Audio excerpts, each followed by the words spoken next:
आज 7 दिनों तक जो इंद्र ने पानी बरसाया, जो बारिश हुई, ये सारा का सारा पानी एक संत ने पी लिया। अब तो राजा परीक्षित महाराज एक चित्त हो गए, कौन से संत हैं महाराज ऐसे, जरा हमें विस्तार से उनके बारे में बताइए, कौन हुए ऐसे संत। तब सुखदेव मुनि कहते हैं, राजा परीक्षित बड़े ध्यान से सुनना। एक बार की बात है, त्रेता में माता सीता के, माता जानकी के मन में इच्छा हुई कि हम अपने घर में किसी ब्राह्मण को बुलाकर और अपने हाथों से भोजन कराएं। किसी ब्राह्मण को घर में बुलाकर और अपने हाथों से भोजन कराएं। ये इच्छा किसकी हुई? माता सीता की। सुखदेव मुनि कहते हैं, राजा परीक्षित आज माता सीता ने भगवान से कहा कि प्रभु मेरी हार्दिक इच्छा है कि आप किसी ब्राह्मण का निमंत्रण करें और मैं अपने हाथों से भोजन कराना चाहती हूँ। क्यों? बोले भगवान 2 मुख से ही ग्रहण करते हैं, या तो भगवान अग्नि मुख से ग्रहण करते हैं, स्वाहा। जब यज्ञ में आहुति डालते हैं तो भगवान के मुख में जाती है, या तो अग्नि मुख या ब्राह्मण के मुख से, 2 जगह से ही भगवान ग्रहण करते हैं।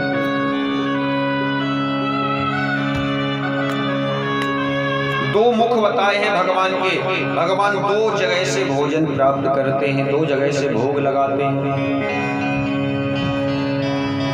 या तो अग्नि के द्वारा या ब्राह्मण के द्वारा भगवान भोग लगाते हैं। सुखदेव मुनि कह रहे हैं, राजा परीक्षित आज माता सीता ने कहा मेरी इच्छा है कि किसी ब्राह्मण का निमंत्रण करें महाराज, मैं किसी ब्राह्मण को भोजन कराना चाहती हूँ। भगवान राम ने कहा ठीक है देवी, अगर आपकी इच्छा है तो मैं किसी ब्राह्मण का निमंत्रण कर देता हूँ। माता सीता बोली प्रभु पर एक निवेदन मेरा है कि ब्राह्मण का जिसका भी निमंत्रण करना वो ब्राह्मण थोड़ा ठीक ठाक हो। राम जी ने पूछा ठीक ठाक का मतलब क्या होता है? बोले स्वामी कहने का मतलब कि जिस ब्राह्मण का निमंत्रण करें आप, वो खाने में थोड़ा मजबूत हो, अच्छा खाता हो, जिससे हमें खिलाने में आनंद आए और उसे खाने में आनंद आए। ऐसा ना हो कि 4 पूरी खाते ही उसका पेट भर जाएगा। ऐसे ब्राह्मण का निमंत्रण करना महाराज। राम जी ने कहा चिंता मत करो देवी सीते, आज ऐसे ब्राह्मण का मैं निमंत्रण करूंगा कि जिंदगी पर्यंत आप याद रखेंगे उस ब्राह्मण को,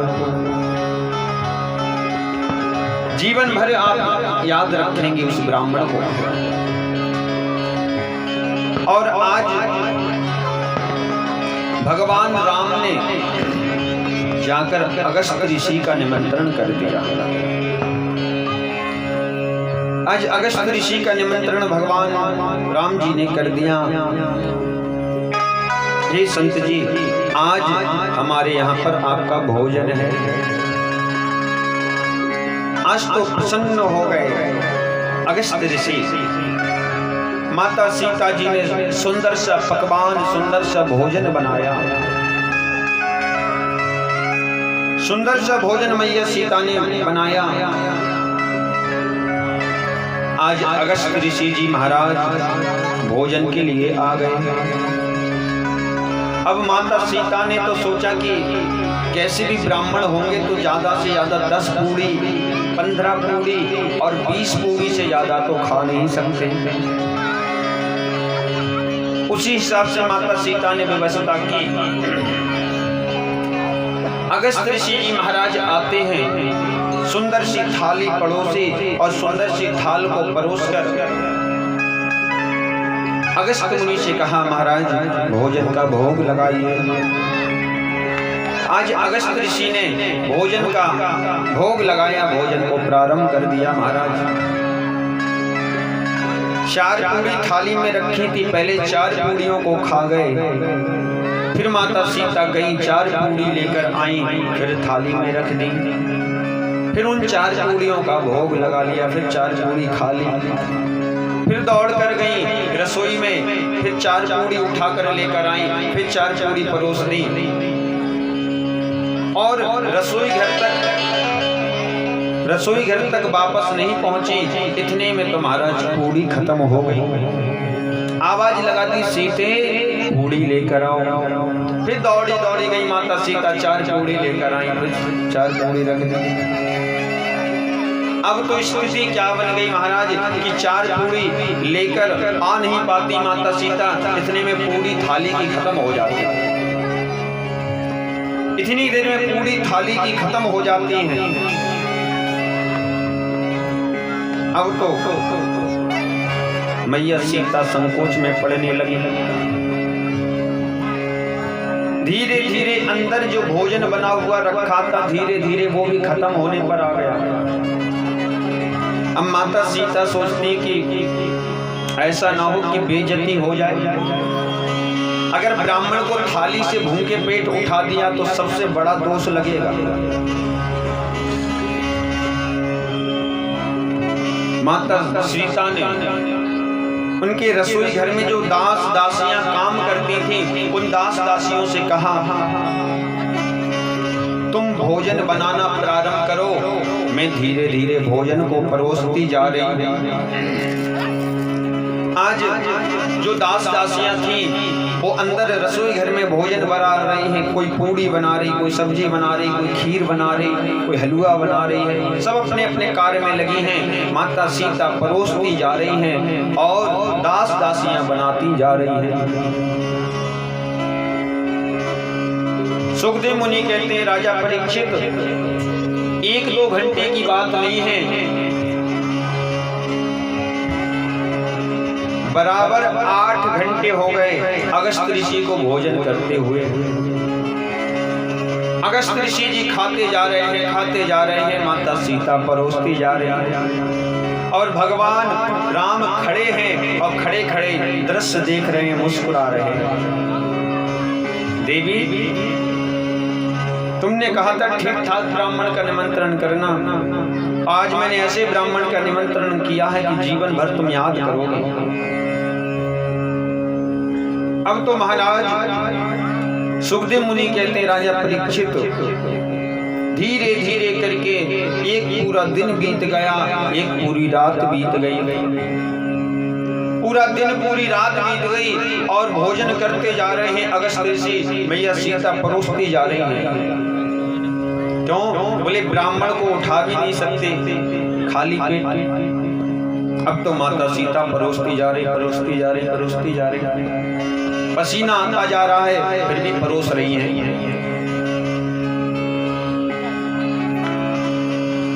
परोसती जा रही है, पसीना आता जा रहा है, पहुंचती जा रही, परोसती जा रही है। धीरे धीरे सुखदेव मुनि कहते हैं, राजा परीक्षित,